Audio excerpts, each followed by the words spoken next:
buenas noches, distinguidos televidentes. Qué placer estar nuevamente con ustedes, como lo hacemos usualmente todos los martes a partir de las 9 de la noche, por Canal 30 Televisión Manabita. Esto es Hablamos Derecho, una propuesta académica, una propuesta de vinculación comunitaria que nos permite interrelacionarnos con el entramado social.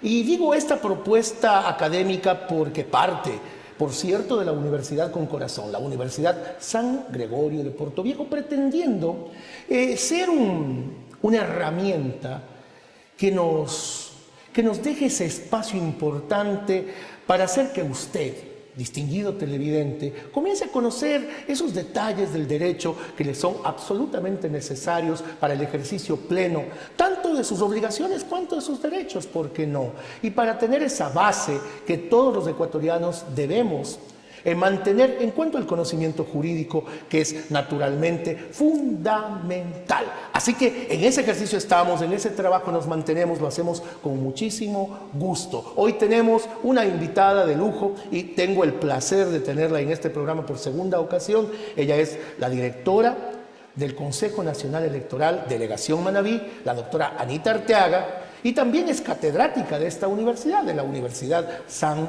Gregorio de Portoviejo. Ella está cursando un doctorado, tiene su maestría, y pues sobre todas las cosas hoy la hemos convocado no tanto por el ámbito profesional, en el que es una experta, obviamente con la excelencia que el caso requiere, sino más bien para hablar con ella en función del cargo que está desempeñando, directora del Consejo Nacional Electoral, porque ocurre algo. Conocemos que la democracia está soportada sobre un eje electoral, que somos nosotros quienes decidimos el candidato que ha de dirigir los destinos de este país, hablando del presidente de la República, y los candidatos que formen parte de las diferentes instancias gubernamentales, legislativas, que asimismo son propuestas como el plano estratégico de la democracia básica, de la democracia per se. En ese sentido, con la doctora Arteaga hoy queremos aclarar todos estos supuestos que la gente los tiene de primera mano como conceptos a priori, pero que realmente desconoce en el fondo lo que hace la médula de trabajo del Consejo Nacional Electoral. Con Anita, nuestra buena amiga, compañera, y asimismo una excelente profesional, vamos a esgrimir todos estos elementos y los vamos a dilucidar con la propiedad que a ella le es característica, con esa inteligencia lúcida, con esa inteligencia prístina, transparente, que permite pues que ese conocimiento pueda llegar al objetivo que nosotros nos hemos propuesto desde siempre: transmitir conocimientos de derecho desde la academia y relacionarnos con usted para que tenga pues ese conocimiento del que ya hemos hecho pues tanto despliegue, que es básico para que usted pueda transitar por los senderos de la democracia, por los senderos del conocimiento jurídico, aún si no es abogado, porque este programa está propuesto precisamente para ello, para legos y aquellos que no lo son, pues han tomado la herramienta del derecho como camino de vida. Doctora Arteaga, qué placer, mi querida Anita, un gusto, muy buenas noches, encantado de tenerte otra vez en Hablamos Derecho. Bueno, muy buenas noches también a ti, muchas gracias por la invitación, buenas noches a todos nuestros televidentes. Te agradezco mucho tus palabras. En efecto, creo que la academia es el principal instrumento que tenemos los profesionales para poder transmitir ese conocimiento a todos nuestros jóvenes estudiantes. Y bueno, te felicito también y felicito a la universidad y a la carrera de Derecho de manera especial por este espacio, ¿no? Este espacio que permite a los ciudadanos, en este caso también a nuestros jóvenes, a que vayan aprendiendo y que se vayan un poco empoderando de todo este tipo de información que es importante en esta época, porque estamos en una época electoral, este es un año electoral, estamos próximos a elegir a nuestros representantes, a nuestros dignatarios. Entonces es importante que los ciudadanos empiecen a informarse, ¿no?, de cómo es este proceso, en qué consiste, cuáles son las reglas del juego, y sobre todo en el caso de los que son futuros profesionales de derecho, tenemos un conjunto de estudiantes que deben empezar a aprender lo que implica el derecho, lo que implica la norma y de dónde va parte de esa norma, ¿no? Entonces en este espacio pues vamos a aprovechar de resumir de la manera más didáctica posible todo lo que conlleva, todo lo que implica lo que es la función electoral, que es básicamente la invitación que me has hecho, que insisto, te la agradezco nuevamente. Y como CNE, pues aprovechamos cada una de estas invitaciones que nos hacen para poder difundir todo el trabajo que estamos realizando. De tu respuesta, estimada Anita, surge la primera pregunta. ¿Cuán importante es para el público llano, para todas esas personas que nos están mirando a través de esta ventana mágica de la televisión, cuán importante y necesario es conocer de materia electoral? ¿Se puede ejercer democracia plena sin conocer el concepto electoral en sus rincones más íntimos? No, por supuesto que no. O sea, el conocimiento es la base del poder. O sea, para que tú puedas ejercer tus derechos, pues todas las personas que estudiamos esta noble carrera deben saber que es importante que nos informemos. Lamentablemente hay un punto en la academia, por lo regular, las mallas curriculares o los pensum de estudio en la educación superior no tienen dentro de su malla algún componente educativo que trate el tema electoral, porque el derecho electoral, primero que es bastante amplio, ¿no? Quizás sea por lo que solo se activa en ciertas épocas del año, pero sin embargo es importante que conozcamos un poco acerca de los derechos de participación. Entonces hay que partir del hecho de que para poder ejercer mi derecho, bueno, en este caso podría decirse que el más representativo de los derechos políticos es el derecho al sufragio, pero no es el único, porque tenemos otros derechos como el derecho a organizarnos políticamente, no, que insisto, es base de la democracia. Entonces es importante que conozcamos en qué consiste ese derecho electoral. Y el derecho electoral pues es un conjunto de normas y principios que regula todo lo que tiene que ver con los derechos políticos, ¿no? Y los derechos de organización política, o sea, cómo se organiza la ciudadanía y cómo yo ejerzo mi derecho y en qué consiste, cuáles son las consecuencias de ese derecho político que yo tengo, en este caso de elegir y ser elegido, ¿no? Los ciudadanos deben saber hasta dónde llega ese derecho, en qué consiste el voto, cómo ejerzo mi derecho al voto, cuándo ese voto es facultativo, cuándo ese voto es obligatorio y cuáles son las consecuencias de no ejercerlo, ¿no? ¿Qué implica que yo acuda o no acuda a la urna? De repente lo tomamos a veces con irresponsabilidad y nos preguntamos hoy por qué en otros países el voto es facultativo y por qué el nuestro es obligatorio. Bueno, pues porque es nuestra obligación con la democracia, que es nuestra obligación con nuestro país, es nuestra obligación como ciudadanos responsables que tenemos ese deber social de acudir a elegir a nuestros gobernantes, de acudir a elegir un proyecto, una propuesta de trabajo. Entonces, en esta época que ya empezamos a ver, por cierto, el 3 de enero, el día de ayer, el 3 de enero específicamente, en esta semana, se abrió ya la campaña electoral oficialmente según lo que estaba planificado, lo que implica que vamos a empezar a notar en los medios de comunicación, en la prensa, en la radio, en la televisión y en vallas publicitarias las propuestas de las diferentes tiendas o ideologías políticas. Entonces, empecemos pues a ver cuál es la propuesta de cada uno de los candidatos que han sido legalmente inscritos para que la ciudadanía pueda de manera consciente, ¿no? y de manera responsable ejercer su derecho al voto el día 19 de febrero. ¿No? Nosotros como CNE lo que hacemos pues es garantizar primero que este derecho se lleve de manera democrática, se respete y segundo que el resultado de esa elección que tú hiciste como ciudadano, que yo hice como ciudadano y que los ciudadanos que nos están viendo van a optar el día 19 de febrero pues sea respetado por este organismo. O sea, como CNE somos un organismo que busca el respeto a esa voluntad, a esa decisión que Anita, a tu manera de ver, ¿hay suficiente capacitación de parte de la ciudadanía o qué está haciendo el Consejo Nacional Electoral para llegar a esas miríadas de electores que van a activarse pues en este proceso electoral y hacerles conocer precisamente cómo han de desempeñarse, cómo han de desenvolverse? Bueno, esa es parte de la transformación que ha dado el Consejo Nacional Electoral. Ya nos adelantamos un poquito en los temas. Yo te comentaba tras cámaras que tenemos nosotros 6 ejes estratégicos en los cuales hemos planteado todo el trabajo del Consejo Nacional Electoral. Uno de ellos es este, entonces dejémoslo para esa parte pertinente, es verdad. Entonces, para irlo haciendo por parte de la transformación. O sea, el Consejo Nacional Electoral pasó de ser un organismo, una institución estatal que solo se activaba en época de elecciones y que solo se le entendía como un organismo que solo cuenta votos. Casi no existía fuera de Casi ellas. no existía. Es verdad. Tenemos ahora otra visión del Consejo Nacional Electoral. Ahora hay una presencia permanente. Hay una presencia permanente los 365 días del año, todos los años sea o no época electoral. Nosotros estamos apareciendo porque creemos en la educación de ciudadanos. Y se percibe de hecho ese cambio. Y tenemos un proyecto de capacitación que podemos conversarlo en el programa también. Correcto, con mucho gusto y así lo haremos. Habíamos comentado fuera de micrófonos que era importante analizar el contexto de la misión y de la visión del Consejo Nacional Electoral. Entonces me voy a permitir leer de forma textual cuál es la misión para que Anita Arteaga tenga la bondad, la gentileza de hacernos una explicación de por qué está concebida de esta manera la misión pues, de este Consejo Electoral tan importante como lo vemos ahora ya con una activación permanente, a tiempo completo podríamos decirlo. Y, repito, de manera literal, cito, la misión, fortalecer la democracia en el Ecuador, garantizando los derechos políticos y la organización política de la ciudadanía, promoviendo el ejercicio de la democracia comunitaria y ejerciendo rectoría, planificación, regulación y el control de los mecanismos de democracia directa y representativa para el pueblo en general, quizá para los abogados el lenguaje es cotidiano, pero para quienes nos escuchan que no tienen un conocimiento jurídico estructurado, ¿cómo ponerlo en palabras simples para que llegue a todo el gran público la misión del Consejo Nacional Electoral?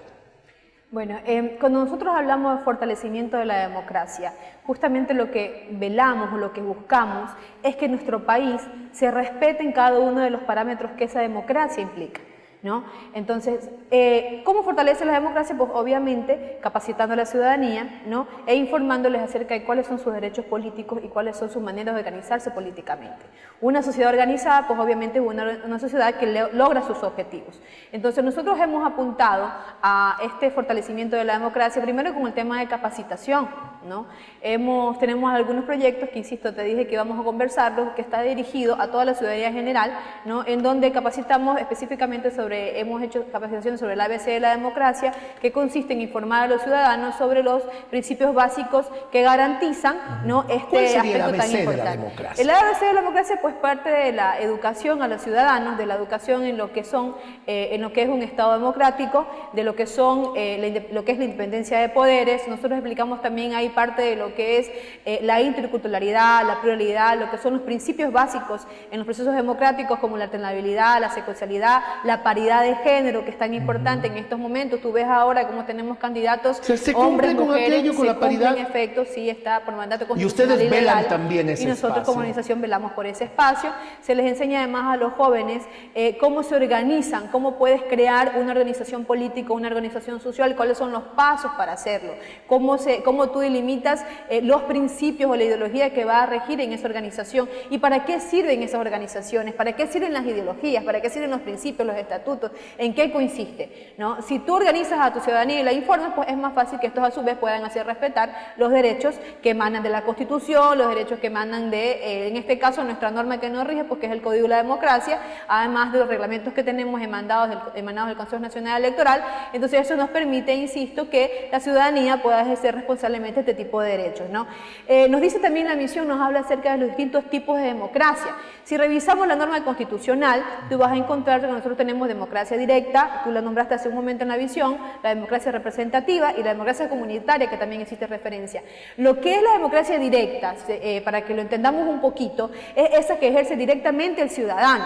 O sea, estamos hablando de los mecanismos que son como por ejemplo revocatoria del mandato, que es un mecanismo considerado en la Constitución, cuando revocamos a nuestro mandatario que elegimos pero no cumple y se lo revoca, es un mecanismo directo. La iniciativa popular es un mecanismo directo, la consulta popular es un mecanismo de democracia directa, donde es el ciudadano el que la ejerce, cumples unos parámetros, recoges un determinado número de firmas del padrón electoral y eso te permite iniciar un mecanismo como, insisto, por ejemplo, la consulta popular, el referéndum, es un mecanismo directo.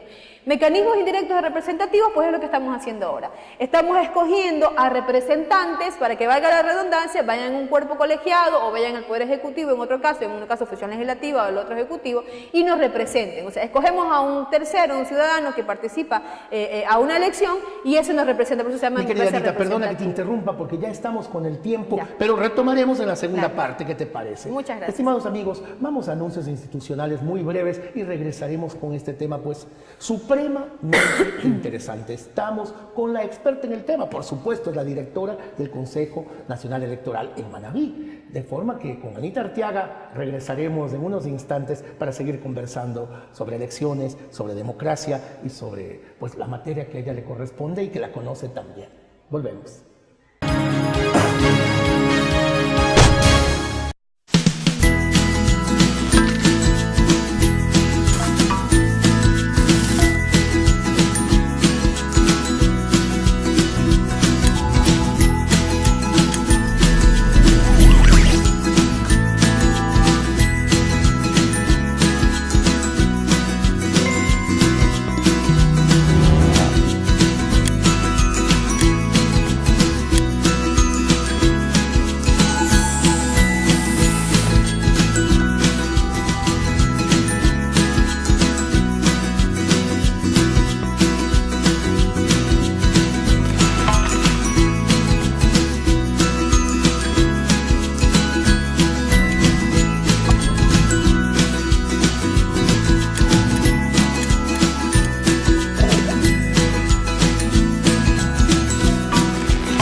La Universidad por Dentro, el programa de la Universidad San Gregorio de Portoviejo, donde se te informará los acontecimientos de la semana del campus universitario.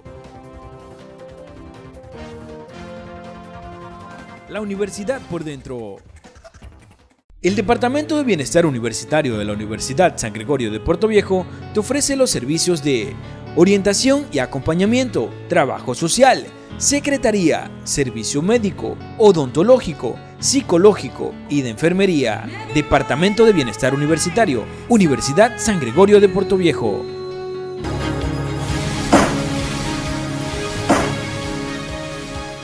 Distinguidos amigos, qué gusto, estamos nuevamente con usted. Le agradecemos pues de corazón el haberse sostenido en esta programación. En Canal 30 Televisión Manavita, como todos los martes a partir de las 9 de la noche, estamos conversando con una de mis más directas amigas, a quien más respeto y admiro por su trayectoria, por su inteligencia, por su transparencia, por esa capacidad comunicacional.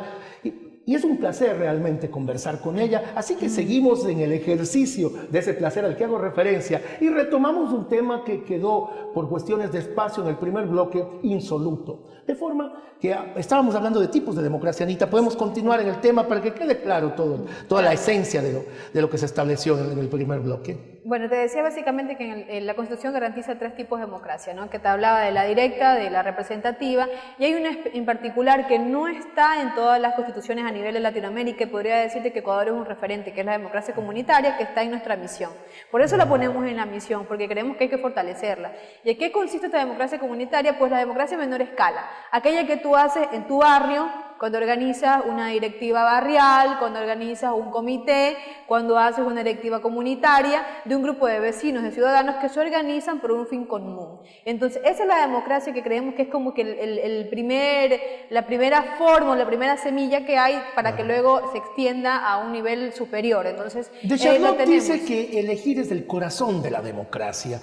¿Qué opinas tú al respecto? Pues considero que desde mi punto de vista personal y normativamente, en efecto que así es, porque el hecho de elegir, o sea, libremente, porque recuerda que tu elección es una manifestación libre, o sea, depende de ti. Tú escoges, nadie te puede dar eligiendo, como diría en otra parte del Ecuador. Como diríamos en la sierra, si hablamos en Cuenca. Es un derecho si hablábamos en Cuenca, digo, hablamos porque... Claro, tú te educaste también en nuestra universidad, de tan alto nivel, maravillosa universidad, la de Cuenca. Creo que te he comentado, creo que es una de las mejores decisiones que he tomado irme a estudiar efectivamente, Cuenca. Y el resultado está a la vista. No, muchas gracias, muchas gracias. Entonces, yo considero que sí, o sea, el hecho de elegir te da como una visión más amplia y plena de lo que es en sí la democracia, ¿no? Y que te permite al ciudadano que él escoja a su gobernante, a la persona que va a dirigir a su país, sea en la función legislativa o sea en la función ejecutiva, que son las 2 opciones que tenemos ahora para el proceso 2017. Correcto, muchas gracias, Anita. Ahora sí vamos entrando a la parte formal que teníamos diagramada para este programa, y quisiera que hablemos de la función electoral como tal, sus competencias, los organismos que la integran, y por allí los elementos esenciales de esta función electoral, que es una de las funciones principalísimas del Estado, Anita. Bueno, noción básica nosotros tenemos de que los estados están conformados por varios poderes, ¿verdad? En el caso nuestro, pues tenemos las 5 funciones. Una de esas 5 funciones es la función electoral. La función electoral, las competencias están claramente establecidas dentro de lo que es la Constitución de la República del Ecuador, y tenemos que, en este caso, a raíz de la Constitución del 2008, pues la función electoral como que hace una suerte de subdivisión, ¿no? Porque tiene 2 cuerpos colegiados que tienen sus competencias específicas, ¿no? Tú tienes un consejo electoral que, como su nombre lo indica, es el ente rector en materia de derechos políticos, derecho de organización política, en donde tienes 2 cuerpos colegiados. El uno que es el Pleno del Consejo Nacional Electoral y el otro que es el Tribunal Contencioso Electoral. Este pleno del Consejo Nacional Electoral, pues sus competencias son la parte operativa logística. ¿Qué significa esto? Que el Consejo Nacional Electoral va a realizar todo lo que es el aparataje, la organización, la planificación de los procesos electorales. cómo se ejecuta un proceso electoral, la parte previa, la parte durante el proceso y la etapa post-proceso electoral. O sea, es como una especie de organizador del proceso, el que lleva la parte administrativa. Mientras que el Tribunal Contencioso sería como la función judicial del plano electoral, en palabras simples. En palabras simples, lo que hace el Tribunal Contencioso es conocer todo lo que tiene que ver en el aspecto jurisdiccional, todo lo que son los recursos, las impugnaciones, las objeciones, todo el aspecto judicial lo maneja el Tribunal Contencioso Electoral. Ellos establecen lo que son las infracciones y cuáles son las sanciones, obviamente mediante resolución, ¿no? Motivadas, etcétera. Tú tienes ahí también un cuerpo colegiado que está conformado por un número de consejeros, ¿no? Y igual que en el caso del Consejo Nacional Electoral, pero insisto, hay competencias distintas, ¿no? A nivel provincial, ya hablando de los cuerpos desconcentrados, pues tú tienes delegaciones provinciales en cada una de las 24 provincias del país. El Consejo Nacional Electoral tiene una delegación que está dirigida por un director o una directora, en el caso de la persona que habla, que nuevamente, en base a su competencia, es el que representa el Consejo Nacional Electoral y la persona encargada de toda la parte operativa del proceso, ¿no? Ahora, la norma establece que para época electoral se debe designar, ¿no?, mediante méritos a un grupo de ciudadanos que van a conformar la Junta Provincial Electoral, en el caso ya a nivel local, ¿no?, a nivel provincial. Esta Junta Provincial Electoral está conformada por 5 vocales, que son los que se encargan de la parte jurídico-política del proceso, ¿no? O sea, en este caso, quien te habla aquí, la invitada que tienes hoy, Ana Arteaga, es la directora encargada de organizar todo el proceso, insisto, de la parte logística, de la parte operativa, de todo lo que es la estructuración y planificación de esta elección que se viene ahora en el mes de febrero.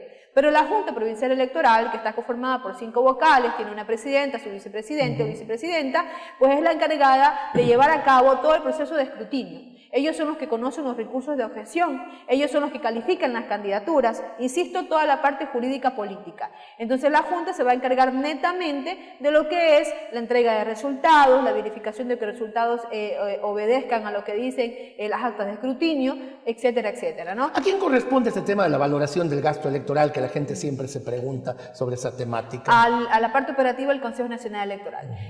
Tienes tú en el Consejo Nacional, en las delegaciones, un grupo de personas, un cuerpo técnico que está encargado de vigilar todo lo que se refiere a la propaganda y publicidad electoral. Lo estuvimos haciendo antes de la campaña, o sea, antes del 3 de enero, y lo seguimos haciendo ahora y con mayor razón, estamos más activados aún.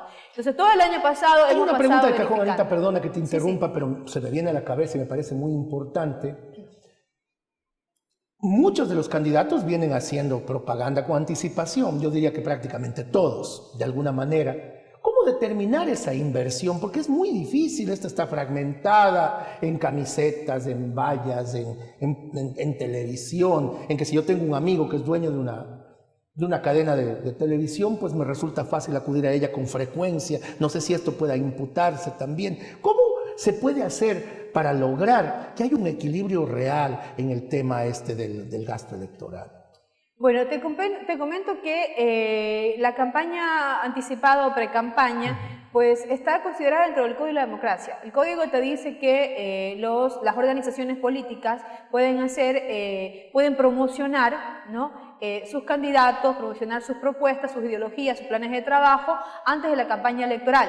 Pero todos estos costos, estos gastos que se generen de esa promoción que ellos hagan, se imputarán al gasto electoral. Lo que no pueden hacer ellos es pautar en medios de comunicación o en vallas publicitarias. Ojo con esto, o sea, eso es lo que no se puede hacer. Nosotros, a lo largo de todo el año pasado, ¿no?, desde que empezamos con el cronograma electoral, que empezamos más o menos en el mes de febrero, ya se le comunicó a los medios de comunicación y a los dueños de vallas, se los ofició, se habló con ellos y se les indicó que la norma es clara. La norma expresamente te dice que los medios de comunicación y las vallas están prohibidas de pautar con organizaciones políticas para promocionar candidatos o, insisto, su ideología o que vote por tal o cual persona. Y solo ¿no? lo pueden hacer desde el día 3 de enero y por 43 días. Por 45 días. Claro, por 45 ¿hay 2 días de silencio electoral? No, 45 días más los 2 días de silencio electoral y electoral. solamente a través del Consejo Nacional Electoral.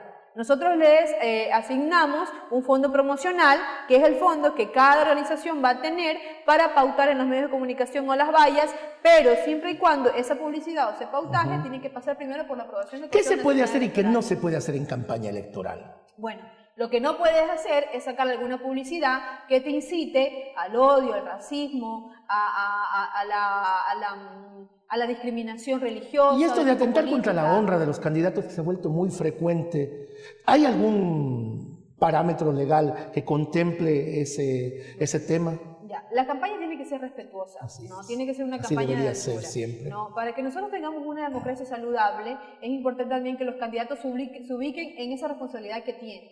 Lamentablemente a veces ocurre que la mejor arma que se tiene es el desprestigio. Mira, nosotros como Consejo Nacional Electoral estamos haciendo un trabajo eminentemente técnico, o sea, hacemos un trabajo de todos los días, no tenemos descanso, porque nuestro objetivo es brindar un proceso óptimo. Pero sin embargo buscan la manera de desprestigiar, totalmente sin argumentos, ojo, o sea, nosotros hacemos nuestro trabajo y a los resultados nos remitimos, estamos esperando que llegue el proceso para que los ciudadanos puedan ver todo el esfuerzo. Como decimos los abogados, a las pruebas me remito. A las pruebas, exacto. Entonces, en este caso, ahora que ya inicia esta campaña, que ya tú podrás notar que ya se activó con mayor fuerza, porque ya está permitido según la norma, pues lo que se le pide a las organizaciones políticas, a los candidatos de manera específica, es que se dediquen a plantear sus propuestas de trabajo. Campañas propositivas, no de ataque. El ciudadano tiene que votar por un proyecto, por un plan que él considere que sea el mejor, el que va a sacar, o el que por lo menos compagina con lo que tú consideras que debe hacer un candidato. Pero bueno, esperamos nosotros, creo que hasta ahora se está manteniendo, que se respete la disposición legal y que también haya respeto entre ellos. ¿Y cómo puede actuar el Consejo Nacional Electoral cuando existe, por ejemplo, ataques contra la honra, incluso contra la esposa de los candidatos, que ha ocurrido en otras campañas y que podría eventualmente suceder? ¿Qué hace el Consejo Nacional Electoral? Una de las prohibiciones en lo que son los spots publicitarios de propaganda es que no se puede incitar a la violencia.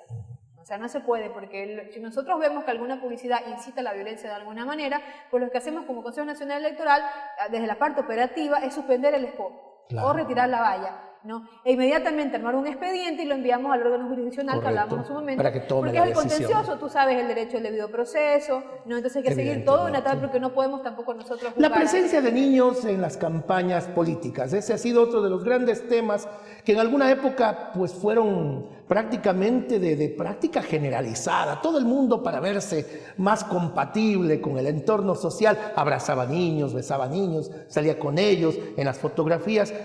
¿Hasta dónde se puede o no se puede hacer esto? Nosotros los abogados conocemos que no deberían aparecer, pero sin embargo a veces hay un sesgo y hay una manera de mostrarlos sin que parezca que así ocurre. Bueno, ahí hay otra norma que estarías violentando, ¿no? Porque estarías violentando también, entrarías al campo de las niñas y adolescencia. Así es, niñas y que tenemos el adolescencia. código que específicamente prohíbe la utilización de los niños para este tipo, no solo para cualquier otro tipo de propaganda.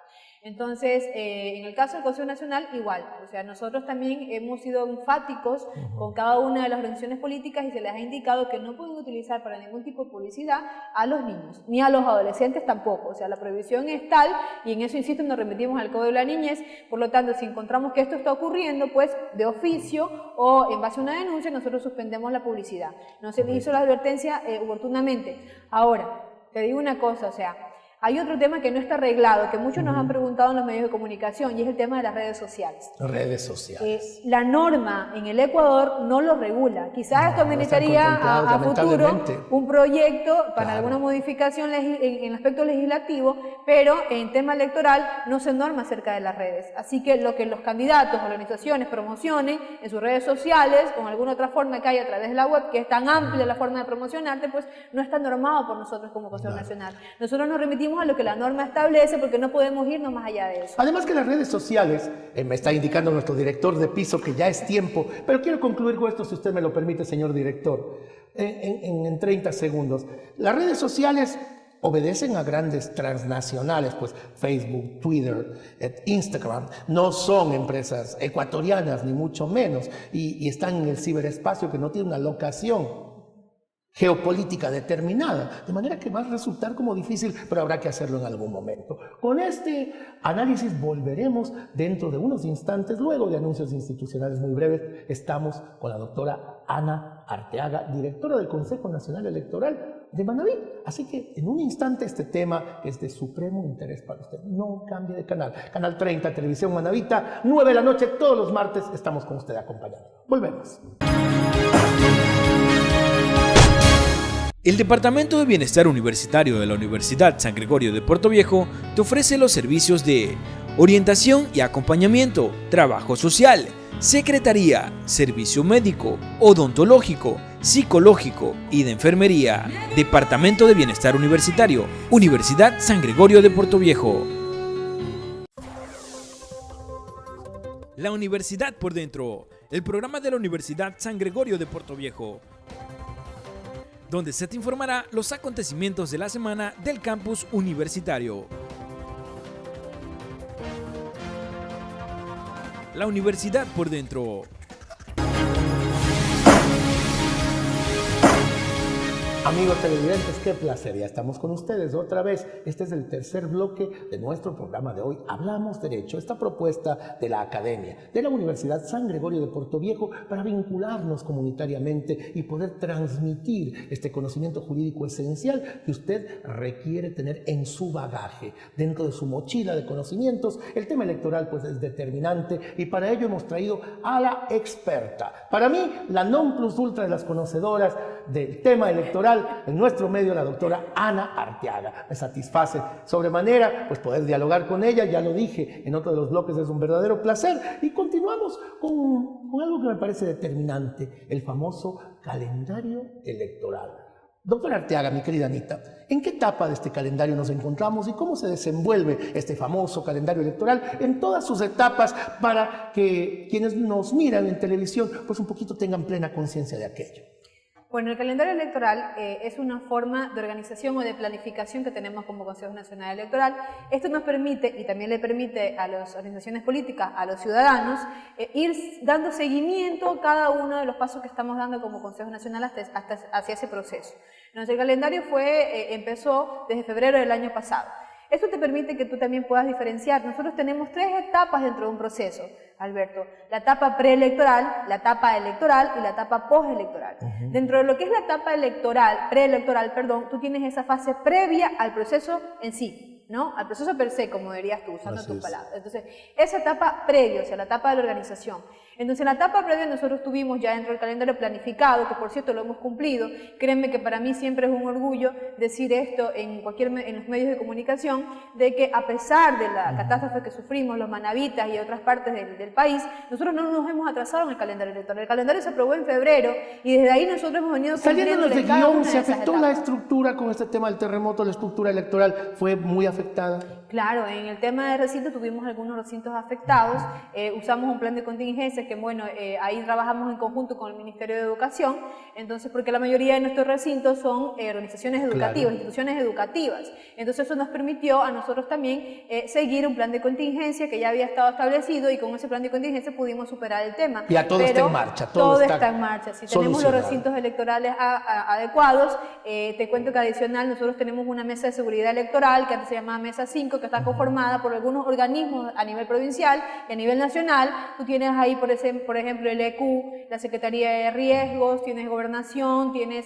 Cruz Roja, Cuerpo de Bomberos, tienes Ministerio de Educación, tienes algunas instituciones que están dentro de esta mesa de seguridad electoral que tienen como finalidad ver la seguridad integral de todo el proceso, ¿no? Que implica obviamente la seguridad de los ciudadanos. Y en este caso pues tenemos un dato adicional o un tema adicional que es el tema de las réplicas, que también lo estamos preveyendo, porque hasta en esta elección, claro, hasta eso tenemos que ver, ¿no? Nos toca a nosotros hasta porque no han dejado de suceder. Exacto, algún lugar seguro, algún plan de contingencia, porque podría pasar, ¿no? Esperemos que no, confiando, claro, en Dios, las cosas van a ir mejor. Creo que los manavitas hemos demostrado de que nosotros somos capaces de superar este tipo de adversidades, ¿no? Insisto, muestra de ello es que este calendario electoral, Manaví lo ha cumplido en toda una. Nosotros no hemos pedido prórroga de ningún tipo, nosotros hemos cumplido en cada una de las fechas que nos corresponden. A veces no tenemos conciencia de lo grave que fue el efecto. Yo acabo de estar en mi periodo vacacional en Pedernales y recién allí entendí por primera vez la magnitud del terremoto, y eso afectó a todas las instancias, incluido el Consejo Nacional Electoral.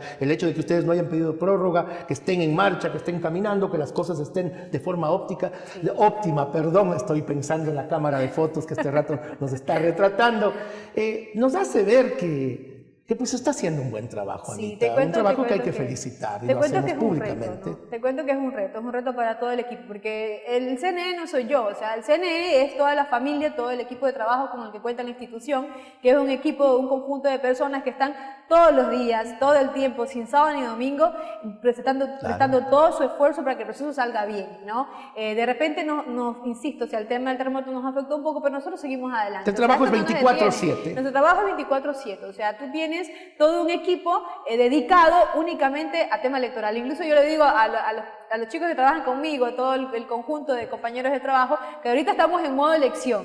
Y como estamos en modo elección, pues nos toca, como tú dices, 24/7.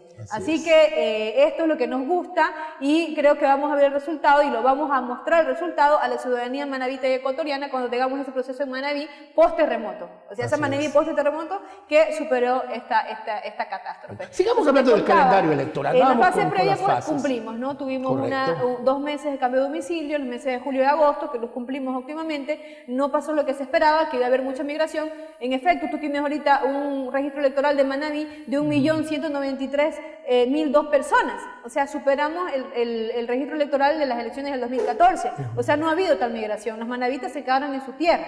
¿No? Y migración interna, por ejemplo, la gente de Pedernales sí no se vino a Manta, Puerto Viejo. Sí hay migración interna, eso sí se dio, la migración interna, pero, insisto, seguimos siendo la tercera provincia en número de electores, en número a nivel nacional, ¿no? Entonces seguimos manteniendo ese puesto, significa que los manabitas se quedaron en su tierra. ¿Hubo alguna consideración especial en este sentido para quienes afectados por el terremoto debieron migrar internamente, los tiempos para hacer el cambio de recinto para votar ya fenecieron? ¿Se tuvo algún tipo de consideración en este sentido? Sí. Nosotros tuvimos, el cambio de domicilio estaba programado únicamente para hacerlo en el mes de agosto, pero como el tema de la catástrofe, en el caso de Manabí se hizo en 2 meses. A nosotros, Manabí, Esmeralda y Santo Domingo, se nos extendió 2 meses. Nosotros tuvimos cambio de domicilio en el mes de julio y en el mes de agosto. Esto, insisto, por lo que tú acabas de mencionar, por esa consideración que se tuvo para con Manabí. Entonces cumplimos, como te contaba, los cambios de domicilio, cumplimos con el registro de las organizaciones. Nosotros tenemos a nivel provincial 2 organizaciones políticas que van a participar en estas elecciones que se inscribieron, y a nivel nacional pues las 16 que ya todo el mundo conoce, que ya están haciendo campaña.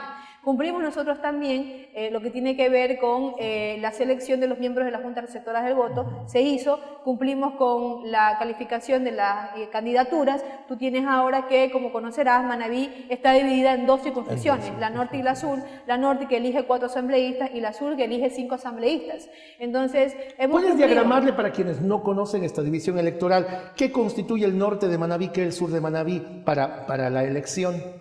Bueno, la circunscripción norte, pues, son los cantones de la zona norte de la provincia, o sea, tú tienes ahí... Desde Pedernales Rocafuerte, hacia abajo, sí, ¿verdad? Pedernales, San Vicente, Sucre, Jama, Rocafuerte, tienes ahí el Carmen, por el otro lado, tienes Tosagua, tienes Flavio, tienes Pichincha. Esos son básicamente los cantones de la zona norte, y luego tú tienes en la zona sur, que ya empieza desde Puerto Viejo, si lo quieres ver así, para que tú ubiques geográficamente, que elige 5 asambleístas. Y sería la más fuerte demográficamente hablando, ¿verdad? Más poblada. Estás hablando más de 700.000 de los 1.193.000 que te acabo de decir. ¿Cuántos habitantes tendrá Manta, Puerto Viejo en este momento? 200 y pico. Te estoy hablando, claro, el número de electores, ¿no? Es distinto al tema, sí, el número de electores, porque el dato demográfico no lo tenemos. Recuerda que el último censo fue en el año 2010, ¿no? Que es el que nos permite, pero en lo que es registro electoral, pues tú tienes en la zona norte aproximadamente más de 400.000 electores y en la zona sur más de 700.000. Por eso que hay un número distinto, ¿no? Por eso tú tienes 4 en la zona norte de asambleístas y que elegir 5 en la zona sur.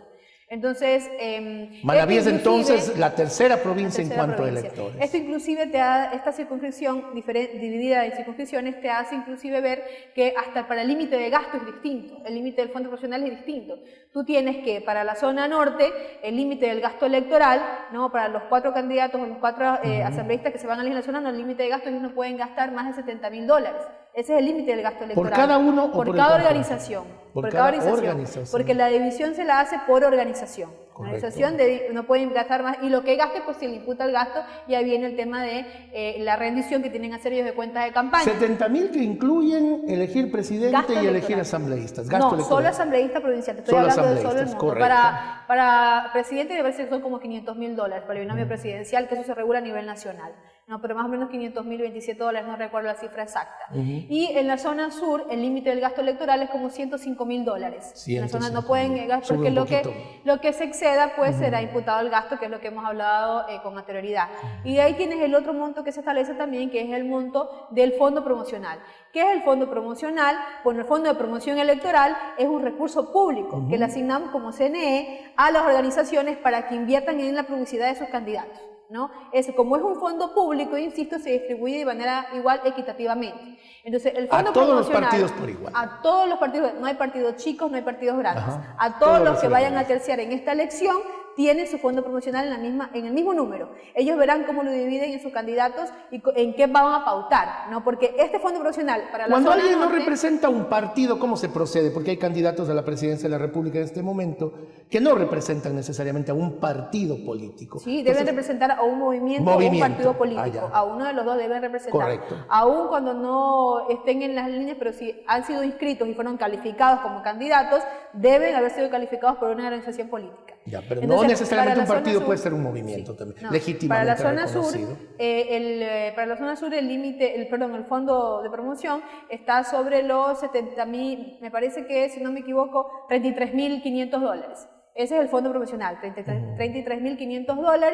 Entonces, este fondo se asigna igual también por organización y la organización decide. O sea, tú puedes pautar como organización ¿En qué época se propician esos recursos? Ahora, Anita? desde el 3 de enero que empezó la campaña electoral, la organización decide si va a invertir ese fondo, si lo va a pautar solo en prensa escrita, solo en prensa televisada, solo en prensa hablada o en vallas publicitarias, o lo va a hacer indistintamente en todas o va a hacer solo en una. O sea, lo que te asigna el Estado es el recurso, te asigna como una especie de cupo, si se puede decir, y con ese cupo tú haces el pautaje en los medios de comunicación. Por eso tú ves ahora, si ves la televisión nacional, vas a ver que ya empieza a salir la publicidad y que siempre va a salir con un logo del CNE. Así es. Los partidos tienen que presentar facturas, tienen que presentar los gastos, de qué manera se lo hace, qué tiempo tienen, cómo se trabaja con este tema. Todas las organizaciones deben haber registrado, cuando escribieron sus candidaturas, debieron haber registrado un responsable del manejo económico y un contador, que debe ser un CPA.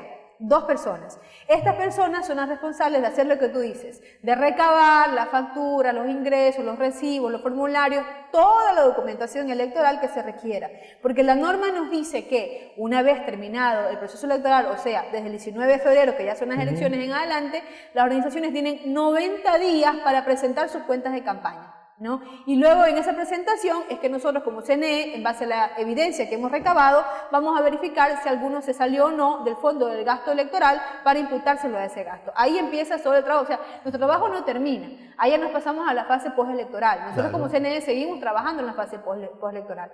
Entonces, bueno, nos salimos un poquito, pero retomando el tema del calendario que te estaba explicando, entramos ya nosotros a la fase electoral con la convocatoria de elecciones que fue el 18 de octubre. El 18 de octubre ya entramos en la fase electoral y ahí implica la calificación de los candidatos. Tú tienes que en Manabí se han inscrito 14 listas en la zona norte y 15 listas en la zona sur.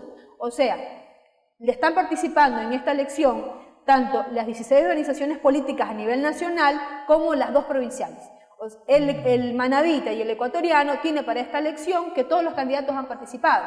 Mira, tal ha sido la apertura del Consejo Nacional Electoral que como CNE nosotros dispusimos un número de servidores electorales para que den acompañamiento a cada una de las organizaciones. Por eso es que el proceso de inscripción fue tan exitoso, Alberto. Anita, continuemos en breve porque nuestro señor director está ya con, por supuesto, y es que así tiene que ser, tiene que hablarse con pasión y se ve que tú lo conoces, pues, como debe ser. Siempre un profesional cuando encara al público y además asume una posición de tanta responsabilidad, tiene que conocer profundamente la materia. Y Anita Arteaga, la doctora Ana Arteaga, es precisamente, yo diría, una de las más conspicuas representantes en este tema. Lo hace excelentemente bien. Volvemos en unos instantes. Por favor, no cambie de canal. Estamos en Hablamos Derecho. La Universidad San Gregorio de Puerto Viejo está con usted.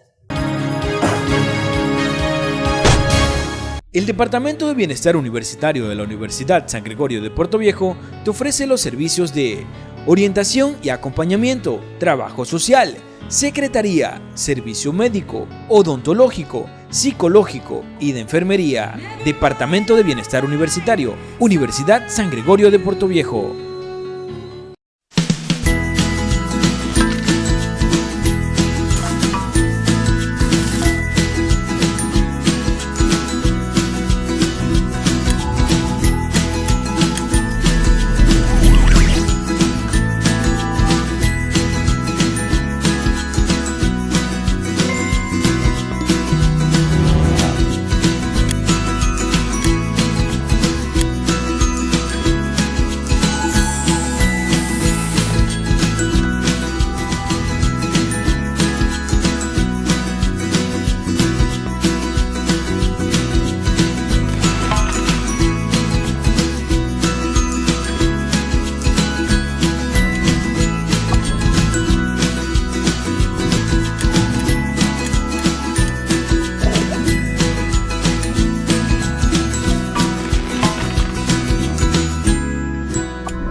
estimados televidentes, parte final de Hablamos Derecho.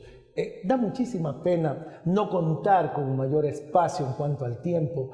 Cuando la conversación es tan fluida, cuando la conversación realmente nos hace perder la temporalidad. Y eso ocurre cuando hablamos con una erudita en el tema como es Ana Arteaga, la doctora Ana Arteaga, directora del Consejo Nacional Electoral Manabí.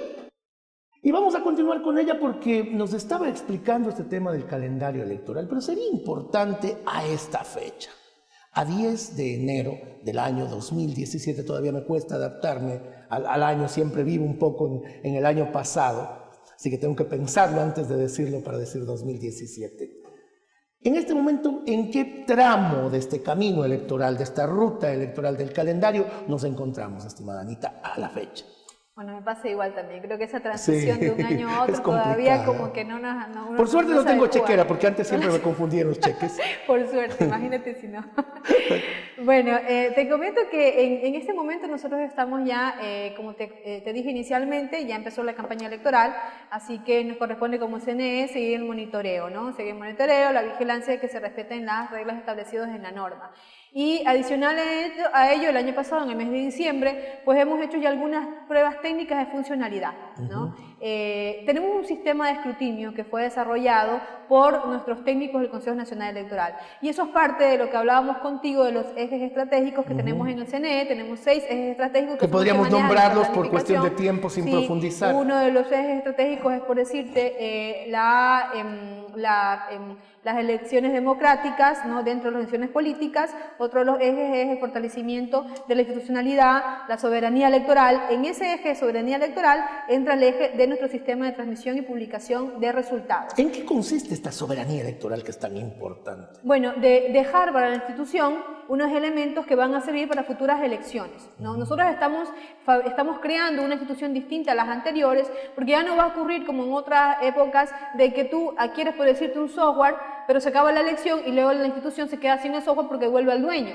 ¿no? En este caso nosotros hemos creado un sistema, ¿no? Que nos va a servir para esta elección y que ya va a quedar en la institución. A eso nos referimos con soberanía electoral, ¿no? Y de paso fortalecemos la institucionalidad. Tenemos un CNE más operativo, más técnico, que está dotado ya de todo lo que se requiere para cualquier otra elección a futuro. O sea, no es solo para el momento y luego desaparece, sino ya queda para la institución, ¿no? Otro de los ejes que nosotros tenemos también es el fortalecimiento de las organizaciones políticas. ¿Cómo lo hemos hecho? Pues no sé si tú de repente has escuchado, hemos aplicado una figura que está en la norma, pero que se la activó, que son los consejos consultivos. A lo largo de todo el año pasado hemos hecho nosotros consejos consultivos, que son reuniones, espacios que hemos convocado a todos los partidos y movimientos políticos, o sea, las organizaciones políticas, para que con nosotros compartan un espacio de debate, de conversación, en donde ellos nos puedan decir a nosotros cuáles son las cosas que debemos corregir, cuáles son las sugerencias que tienen, y a su vez nosotros los escuchemos a ellos. Claro. Ya cambiamos esa visión. O sea, las organizaciones políticas no son los enemigos del Consejo Electoral, al contrario, las organizaciones políticas son nuestros acompañantes. Son porque parte nosotros, de. Exacto, son parte de. Entonces, hemos fortalecido la relación con las organizaciones políticas. Además, el Consejo debe ser apolítico y más bien es un elemento mediador en todo este entorno político. Entonces, hemos fortalecido esa relación y ha sido muy productiva. Yo te contaba que en el proceso de inscripción, el CNE acompañó a cada una de las organizaciones y eso favoreció en que la inscripción sea rápida, sea ágil, porque les dimos las facilidades. Ahora, en los consejos consultivos nos han hecho observaciones que hemos acogido. Las organizaciones políticas nos pidieron, por ejemplo, que se elimine lo que era las juntas intermedias que antes existían en la norma, porque consideraban que no les daba las garantías de transparencia. Se eliminó la junta intermedia y ahora lo que vamos a hacer es utilizar este sistema de transmisión de datos. ¿En qué consiste básicamente? En que en algunos recintos de la provincia y del país vamos a tener puntos de escaneo con personal nuestro. ¿Qué significa? Que una vez que se hace el escrutinio, tú sabes que a las 5 de la tarde se cierra la elección, ¿verdad? Entonces, las personas que van a estar en mesa, los miembros de junta, empiezan a hacer el escrutinio de la votación. ¿Están permitidas las encuestas a boca de urna? Sí, están permitidas. Correcto. Entonces, hacen el escrutinio de la primera acta, que es el acta del binomio presidencial, y esa acta se lleva a un punto de escaneo que está en el mismo recinto para que escanee el acta. El acta sube a la web, e inmediatamente pasa a nuestro centro de procesamiento de resultados. Van a tener conexiones inalámbricas Vamos para a tener conexiones inalámbricas, ya hemos hecho todo el mapeo, ya tenemos, creo que me atrevo a decir aproximadamente un porcentaje bastante elevado de la conectividad en los recintos electorales. Entonces esto va a permitir inclusive dar resultados más rápido a los ciudadanos. Quiere decir que esta sería la elección tecnológicamente hablando más evolucionada. Más evolucionada que hemos tenido. Hablamos de una elección digital en alguna medida. De ahí viene también, parte también del fortalecimiento en el contexto internacional, ¿no?, que hemos logrado como CNE, porque logramos la donación de 1.850 escáneres por parte de COICA, una corporación de Corea que nos ha donado a nosotros un número de escáneres para utilizarlo en las elecciones, Alberto. Eso ha sido gestión del Consejo Nacional Electoral. Significa un ahorro importante, además, para el erario nacional. Para el país y queda para la institución. Entonces, estos escáneres te van a permitir que tú, como organización política, que los ciudadanos que están en su casa puedan ver en internet. Creo que la mayoría de los hogares tienen internet hoy en día. Así que puedes ir viendo tú cuáles son las actas que se van a cambiar de evaluación de comportamiento. Porque más allá de quién gobierne, quedan las instituciones sólidas para que se pueda gobernar. Así es. La gobernabilidad se nutre precisamente con este tipo de acciones. Ese es el trabajo del CNE. Pero mira, quizás no es bueno hablar, pero tengo que decirlo. O sea, nosotros estamos siendo un referente a nivel Latinoamérica. El presidente del Consejo Nacional Electoral, el doctor Juan Pablo Pozo, dirigió la misión de plebiscito de Colombia. Fue elegido de entre las 18 organizaciones o instituciones que se encargan del tema electoral a nivel Latinoamérica. Él fue escogido para que dirija la misión. Nosotros también participamos en las elecciones de Perú. Nos invitaron. Y hay también, mucha sangre joven, que eso es importante. Nos invitaron a las elecciones de Perú. Estamos ahorita en este momento asesorando a Bolivia para que Bolivia alcance la ISO electoral, que nosotros ya lo tenemos como CNE. Entonces ¿cómo se certifica en esta ISO electoral? Sabemos que el sistema ISO es un sistema de estandarización a nivel mundial. ¿Cómo se cumplen esos estándares que permitan tener esta certificación? Bueno, siguiendo todas las observaciones que nos da la organización que emite, y es un trabajo bastante difícil. ¿Ante quién se certifica? La OEA. Ahora lo que nosotros queremos hacerlo es a nivel de las provincias. Nosotros logramos en la nacional, tenemos como Consejo Nacional Electoral del Ecuador, tenemos la ISO. Ahora la meta es hacerlo para las provinciales. Cada delegación provincial, en Manabí estamos nosotros también implementando cada uno de los procedimientos, los protocolos que te da la norma ISO, que hace más operativa la función. Entonces te decía, ¿cuál es el punto? O sea, algo estamos haciendo bien. Algo está haciendo bien el Consejo Nacional Electoral para que sea un referente a nivel Latinoamérica. La OEA nos acaba de dar un reconocimiento porque somos el organismo electoral a nivel Latinoamérica que acoge las observaciones que nos hacen ellos en cada una de estas observaciones que vienen. Ahora en el proceso de febrero de 2017 vamos a tener observadores nacionales, observadores internacionales y vamos a tener la observación partidaria. O sea, los miembros de los partidos van a estar observando el proceso. Entonces, imagínate nosotros. Tanto así hemos dedicado todo nuestro esfuerzo a este proceso, que también invitamos a que nos observen, que nos acompañen en cada etapa. Y si voy más allá, Alberto, en ese calendario electoral que tú tienes ahí, nosotros tenemos auditorías de cada proceso.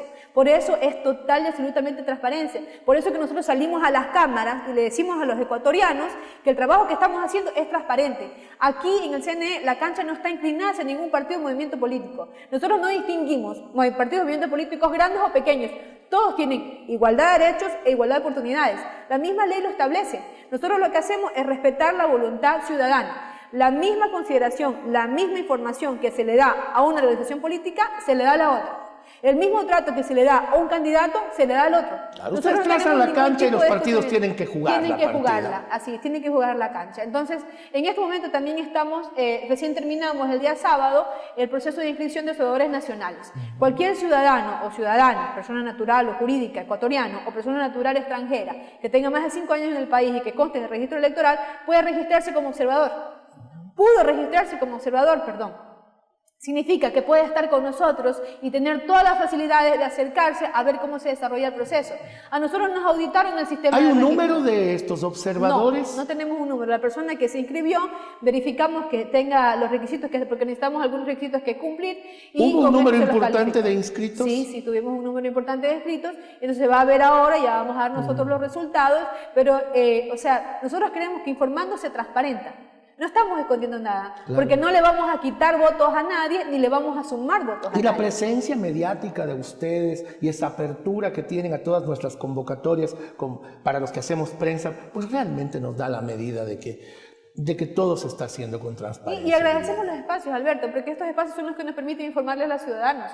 Los ciudadanos tienen derecho a saber qué está haciendo el CNE, en qué etapa está, y qué es lo que vamos a hacer. ¿no? Esta observación nos da también garantía de que ellos vienen a ver cómo estamos haciendo el proceso y además insisto que las organizaciones políticas también han estado con nosotros en cada una de estas etapas, han auditado el registro electoral, han auditado el sistema de escrutinio, han auditado el sistema de inscripción de candidatura, todo hemos seguido en base a auditoría. Anita, qué tristeza, se nos queda quedaron mucho en el tema. tintero muchísimas Sí. cosas. No sé si puedo comprometerte para quizá en 2 o 3 semanas tenerte nuevamente, porque me parece que hay demasiado que se tiene que por conversar supuesto. en este proceso, y pues desde ya queda formulada precisamente esa nueva si me invitación. permites en la conclusión solo Por favor. decir un último tema que se me quedó, que ojalá espero que salga, es que los miembros de las juntas receptoras del voto, que para mí es importantísimo, a nivel de Manabí tú tienes más del 70% de jóvenes universitarios que van a estar en la junta receptora Qué del voto. importante Nosotros eso. estamos apostando a ese cambio generacional. Son los jóvenes los responsables de que los procesos democráticos sean transparentes también, porque ellos van a estar en la junta receptora del voto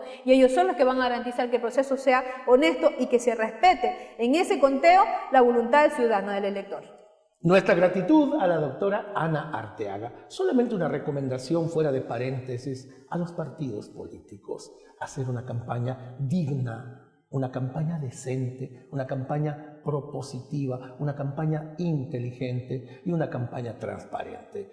Quienes nos estén escuchando, por favor, asuman ese reto ciudadano que es determinante para que el país pueda avanzar. Un abrazo a todos. Ha sido un placer acompañarlos con Hablamos Derecho. Muy buenas noches y nos vemos el próximo martes. Anita, un placer. Muchas gracias. Muchas gracias por la invitación.